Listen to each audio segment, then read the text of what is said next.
This dipstick is bone dry. No way.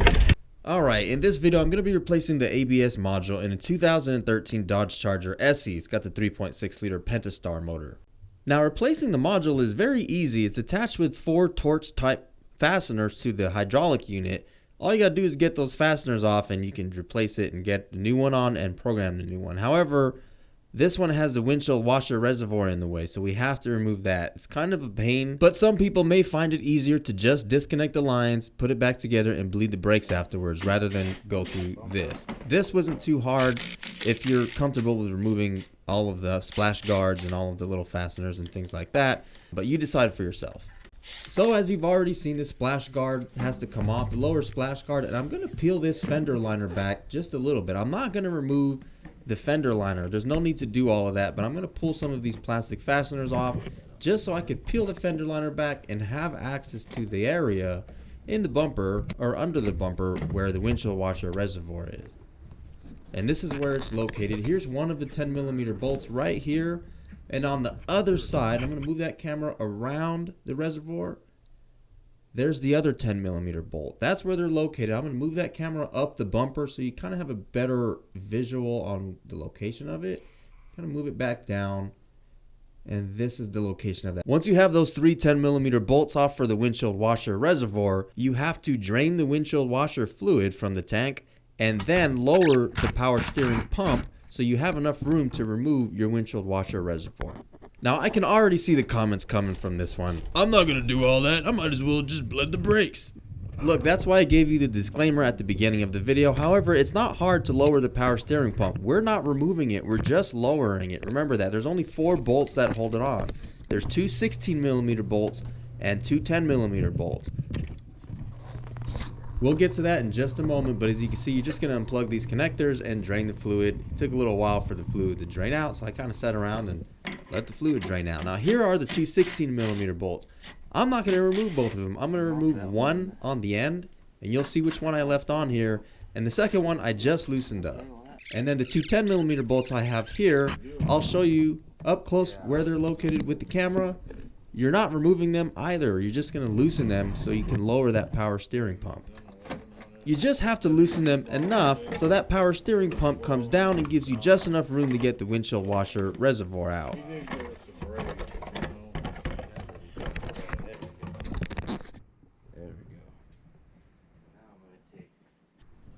Now here is how you unplug that connector. You just squeeze these 2 tabs on the bottom and lift up.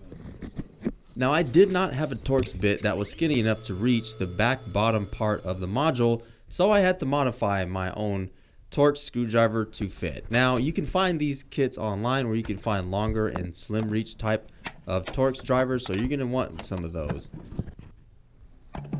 That is the one that is the hardest one to get, especially because of the corner here. I'll give you some measurements for the current module that I had when I removed it from the vehicle to make it easier for you when you need to order something, and I'll leave it to you guys and how you want to do it.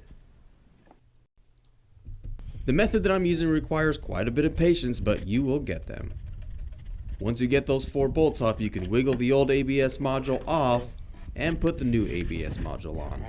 Now, is it worth doing it this way instead of just removing the lines from the ABS hydraulic unit? Maybe. You can be the judge of that one, but this wasn't too bad in my opinion. We're going to put it back together and we're going to program it. Now, as much as I'd like for things to go 100% perfectly in these videos, this one did not go perfectly 100%, but I did end up programming the module. What we have to do is we need a scanner that can do ABS initialization. I have the X-Tools D7. There are plenty of other scanners on the market, but you will need a slightly more advanced scanner than your typical OBD reader. It's going to program the new ABS module and program your VIN number to that module so it knows how to talk to that module. We found it successful, but I did run into the G-sensor calibration issue that it has, as you can see here on the screen. I actually ended up overcoming this by straightening up the steering wheel and going back to ABS initialization, and it programmed the ABS module without any issue. It may ask you to do a rolls test, which basically you drive the vehicle and turn left or right 90 degrees a few times until it completes the test. Now my friend was happy because there was no ABS light and that was fine, but there was still a couple codes. I was not happy, and I made a rookie mistake by not scanning the ABS module specifically to see what codes were there before. I have no idea if this code was there before. It was related to the dynamic sensor, the G sensor, maybe the circuit, the modules, I don't know. I am hoping to get a stab at this car again in another video.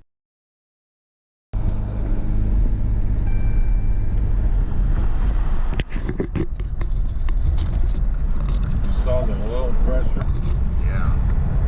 I got some oil back there. Do you have to top it off? Sometimes. I think this transmission is actually slipping. Well, maybe we need to put fluid in there.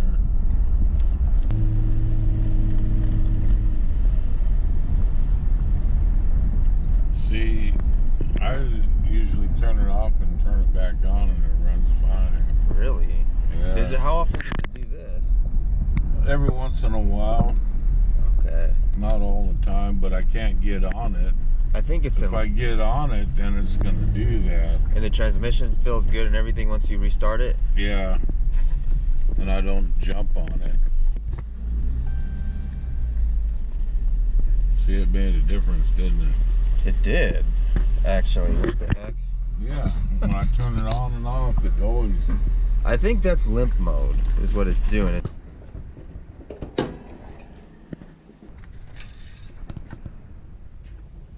This dipstick is bone dry. No way. Turns out all of the drivability issues were related to low oil. The engine computer was doing exactly what it's supposed to be doing, protecting the engine. So the job recap. The ABS module was installed, it was initialized, and it recognized the vehicle VIN. I was able to look that up and I could tell that it recognized the VIN and all that was fine and dandy, and it was operational. It was working. The light wasn't on, the ABS was functional, but I still had those error codes. It was not letting me calibrate it properly because of the G sensor issue, which is the yaw rate sensor. This car, however, had a different issue. This car, from that test drive, as you saw, had low oil. In fact, it had very low oil. There was nothing on that dipstick. Manufacturers will usually set up the dipsticks like this on purpose so that when it's very low on oil, it shows nothing. So you panic and go rush and get oil. And that is the whole point of this. Low oil light was on. Those error codes were correct. Yeah, my friend left happy today. Of course, he's a friend. He's an old neighbor. I consider him a friend. I don't charge him anything to do this. I don't know if we installed an ABS module that had some other issues or if the vehicle needs a yaw rate sensor. I needed to pull up the modules, which my scan tool does not do. I need the scan tool. Not able to do that with the X Tools D7. Now also, I don't know if the X Tool D7 was giving me an issue, if it was a scan tool related issue or a vehicle related issue. It could be a scan tool related issue that it was giving me that G sensor error. Why? I don't know why it was doing that. Moral of the story, I tried to be respectful for people and hear them out. I always do forget to check everything. I assume that people that I know have checked these things. Check your oil, for example. The reason why the vehicle was cutting power is because it didn't have oil and the oil pressure was low. And it was actually safeguarding the engine. It was protecting it. That was a protection measure. Anyways, yeah. There will be more on this vehicle. I give him the information that he needs to keep the car going. Basically, keep oil in it.